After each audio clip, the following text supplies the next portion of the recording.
John Niehaus, Director of Program Development for the National Association of Flight Instructors.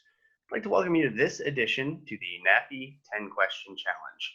It's the online video series where we take successful instructors and successful people and ask them 10 questions and figure out how flight instruction has contributed to their personal and professional success. Today, my guest is NAFI board member Robert Bash. Robert has he started flying in 1969 in the U.S. Army Flight School Rotary Wing. He was a pilot and captain for the U.S. Army Medical Services Corps. He's a CFI, II. He received that in 1974, which roughly equates to about 46 years of flight instruction experience.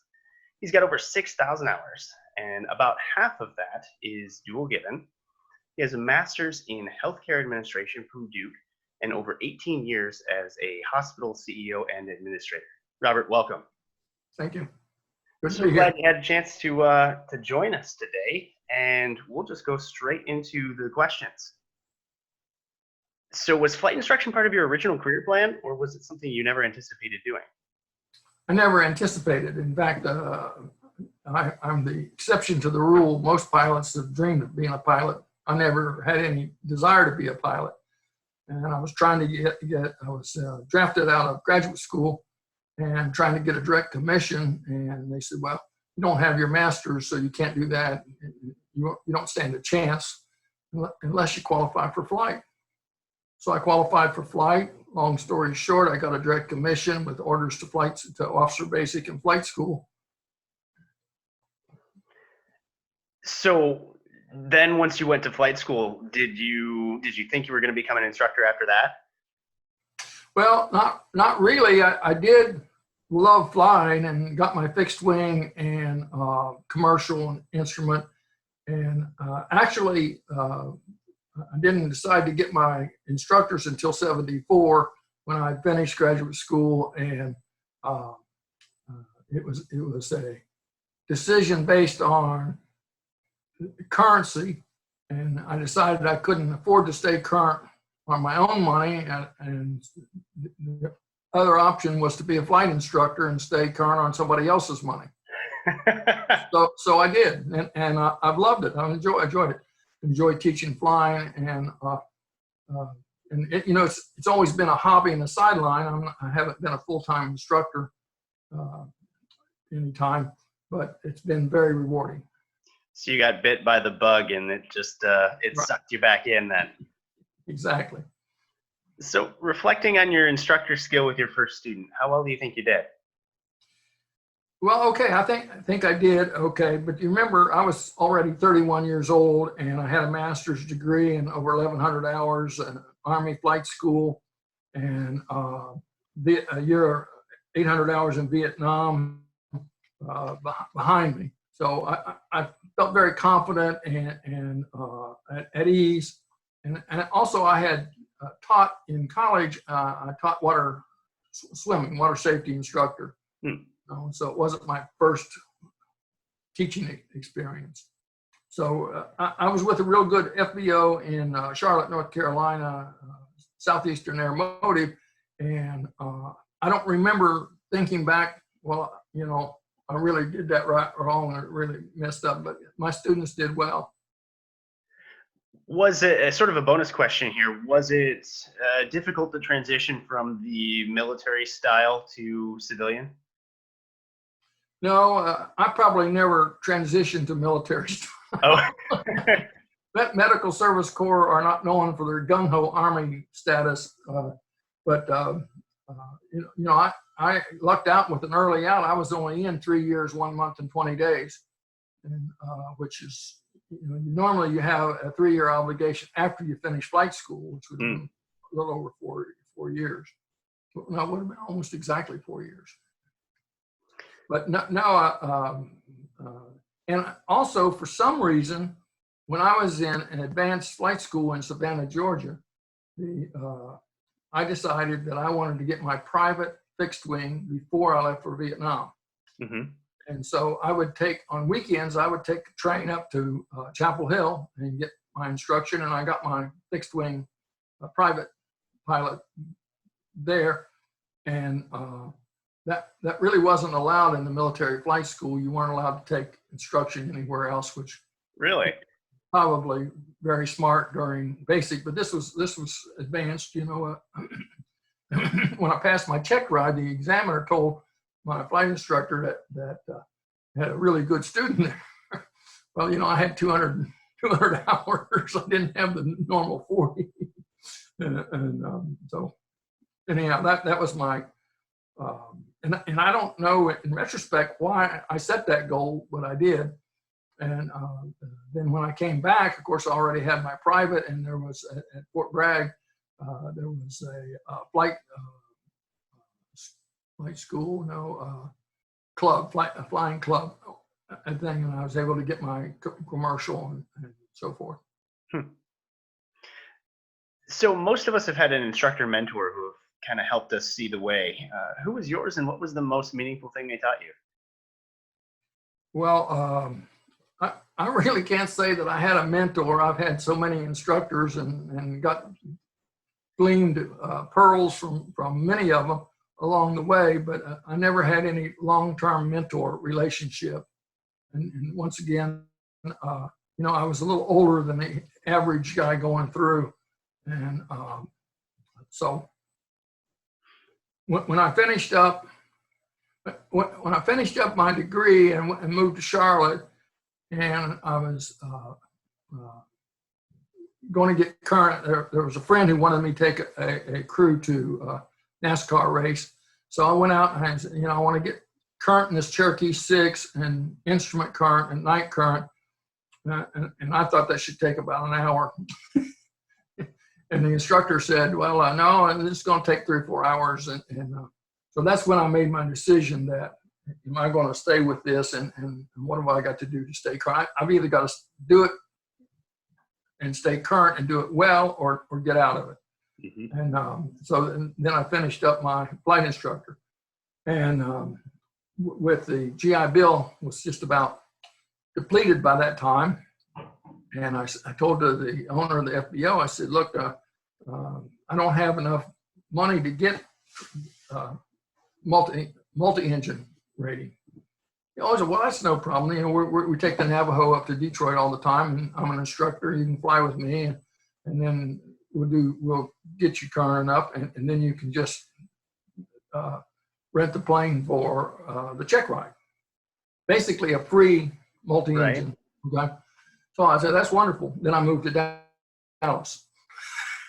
So I still, to this day, don't have a multi-engine.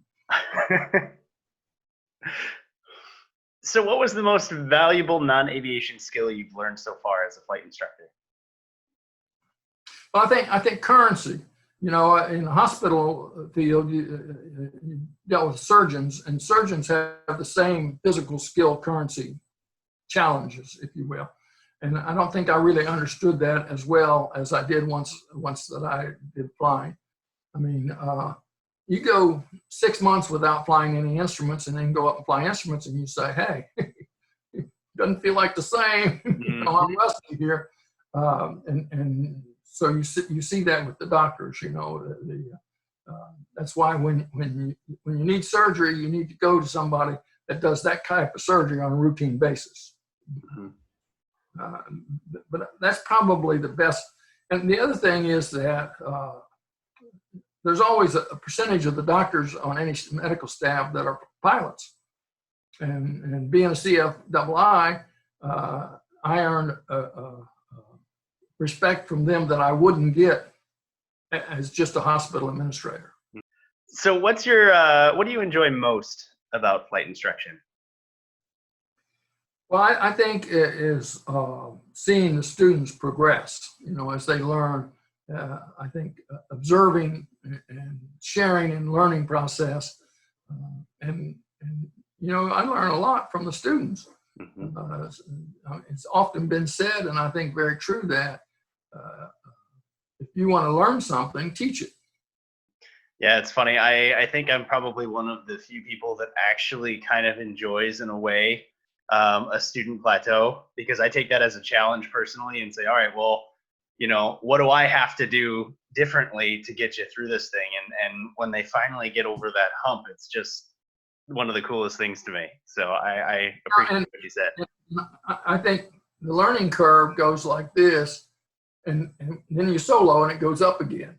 Yep. You know, and that's why I try to solo students as early as is safe. Mm-hmm. Because that's when they start learning. It accelerates their learning curve. Oh, and the motivation that it provides just Right. to progress to whatever that next step is, the confidence that comes from that is huge. Right. So, what's your most interesting, scary, or fun story you've had operating as a flight instructor? I guess one of the funniest things, I taught a man and wife who were both musicians and taught them at the same time. And she caught on pretty fast and he was a little slower, but I would explain something in mathematical terms. She would understand. He would not, I mean, it just, you know, but she would explain it to him in musical terms and he would get it. So, in your mind, what quality or skill makes for an exceptional flight instructor? Well, I think the ability to tune in to your student pilot, Mm-hmm. if that's politically correct to say anymore. And you know, my daughter has a master's degree in film production. She's a real estate salesman. Mm. And some would say, well, she wasted a lot of education. And she says, and I agree, that, you know, everything I learned in this helped me be the person I am in that. And I understand people's psychology and where they're coming from. Once I, you know, ask them questions and learn about into them and meet them where they are. Mm-hmm. Because if they're here and I'm teaching here, that doesn't go. If they're here and I'm teaching here, that doesn't go. You know, the purpose is for them to learn. And it's my job to help them. Mm-hmm. And I think that's what makes a good instructor. So, sort of taking the second side to the same coin here, what aspect of flight instruction then best prepared you to do all of the other things you've accomplished in life? Anytime that you open a new world, and flying is definitely a new world, and you learn another set of terminology and another language, if you will. And one of my things that I wish I had done is learn another language. My undergraduate was industrial engineering, and I had math and you know, a little more math and a little more math after that. And I enjoy math, but I didn't get any foreign language. Mm-hmm. And so to this day, I cannot speak anything but English. And I think any of those things broaden you as a person when you learn another world, whether it's music or flying or whatever, you know, which may be a hobby or maybe a full-time profession. Mm-hmm. So, if I understand correctly, you're kind of saying 2 points there. The first being that sometimes having a escape in something else allows you to then kind of come back fresh into what is the main focus in your life, and that allows you to exceed even further. While additionally, that second point being that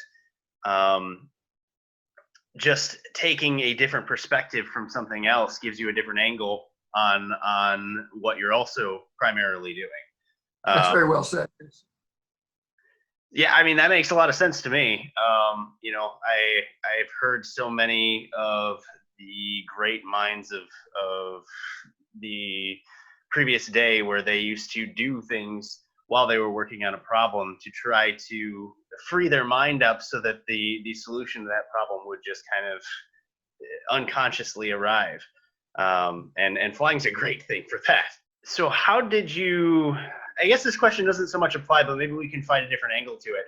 How did you utilize your time as a CFI to transition to what you professionally do now? We've sort of answered that in the sense of how it's helped you.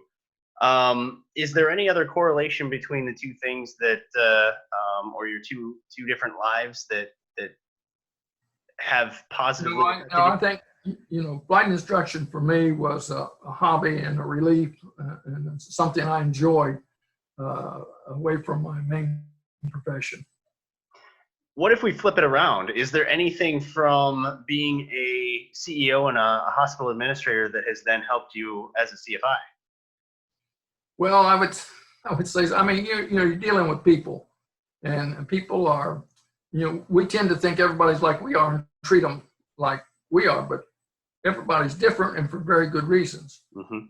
One of my favorite books is by Kevin Lehman, is the Birth Order book. And the basic theory is that our personality is formed in the first 6 years of our life. Mm-hmm. And how you're treated in the first 6 years determines a lot of your personality.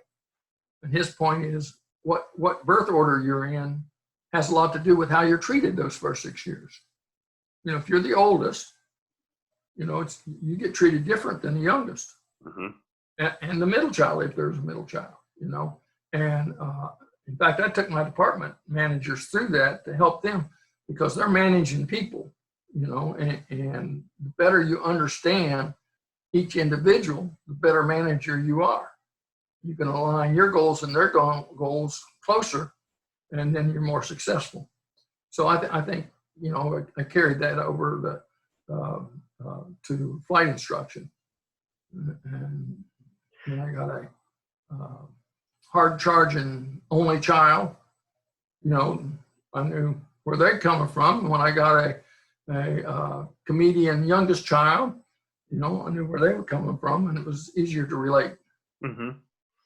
Well, it's interesting how many different hats instructors have to wear without even knowing it. I mean, understanding personalities and almost being in a very general sense, putting a psychologist hat on and saying, can I analyze this person to figure out, are they fit to fly today? Are they okay personality-wise? Can I send them solo? Are they in a frame of mind for that? But also, the communication that comes with it, the human factors. I mean, there's just so much about being an instructor that can be taken from everyday aspects of life that most people don't even really think about. Well, one thing I've often said, and I tell all my students this, is that people ask me, who's a good flight instructor? And I said, well, if you and that person communicate well, he's a good flight instructor for you. Mm-hmm. If you don't, he may be a good flight instructor, but he's not a good flight instructor for you. And if you're not communicating with your instructor, change instructors. Mm-hmm. And if it's me, no hard feelings. My advice is change instructors if you're not communicating, because it is a communication exercise. Mm-hmm. You, student, are trying to learn to fly, and I, instructor, am trying to help you. And if we're not communicating, I won't be helping you. You'll take a lot more hours to get that pilot certificate than if you've got somebody that you communicate well with. 100% agree. 100%. Last question. If you could give a new instructor one piece of advice for success in the profession, what would it be? Well, I think in addition to tune into your student, which we talked a lot about, Mm-hmm. but is to be professional, set a good example. And I often refer to the rotary four-way test. And if you want to know what that is, you can Google it. But, it is, before you repeat something, you ask it to meet the four things of this test. Is it the truth? Not did somebody tell me, but is it really the truth? Mm-hmm. People tell you a lot of things. Is it fair to all concerned? Will it build goodwill and better friendship? Will it be beneficial to all concerned? And if it doesn't meet that criteria, don't say it. And I think instructor will benefit from following that philosophy. Mm-hmm. I absolutely agree, and I think that's great advice.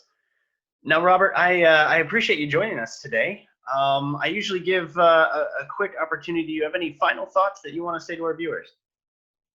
Well, I'd like to see more part-time instructors. There's nothing wrong with somebody being an instructor to build hours, and in the process, they learn a lot about flying. There is something wrong if they think that they can sit there and do their telephone while the instruction is going on. They need to do a good job. If they're going to be a professional pilot, they need to be a professional instructor along the way. But in addition to that, I think we have a lot of people that have various professions that should go ahead and get their instructors, and I think they would get a lot out of it, as I have.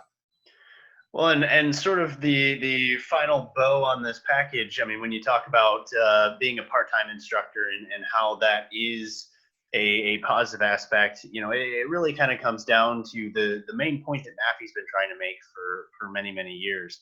And that's, it really doesn't matter from our standpoint, whether you're a full-time instructor, whether you're a part-time instructor, whether you're a career instructor, or somebody who's doing it to get to whatever the next step might be. As long as while you're doing it, it's something that you put your all into. It's something that you really choose to make sure is professional, safe, and putting your student first.